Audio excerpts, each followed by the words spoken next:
कवितार शीर्षक पागल। अच्छा तू थिबा बेले ही पृथ्वी काई एते सज हुए, मेघ किया छुई जाए मते, मोर पणत कानी रे तोर मुचुकी हसीथिबा ओठ ओ खाई सारी पोछिथिबा हाथ, मोर दीर्घश्वास तो पाखे तो छाती भर्ती विश्वास। प्रति मंचरे तू कविता होई मो आखिरे नाचु, मते आच्छन्न करी रखु विभोर करू, कविता सरिला बेलकु मो छाती रे बसा बांधी सारी थाउ। तू जाइचु घरु पदाकु शीत सह शीत होई, खरा सह मित होई धूम दौड़ीचु, जोठी अटकीचु तो पाद तळु माटी धसु धसु जो जनक तो पाखरे थिला सेई जनक हेउची मु। तते जानिबार तीनी जुग एबे, तथापि मन कथा कहि पारिनी केबे।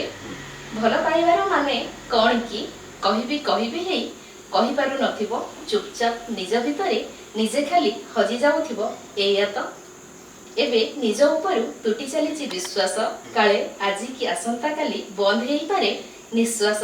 तेणु थरे मात्र थरे कहिदेबी कि मन कथा मोर, खूब भल पाए तते, पागल को केही केबे मारे कि पथर। ए पागल एणिकी मते मारुचु मार तारुचु तार, तो पाखे सौंपी देली जन्म मृत्यु सबुतक मोर।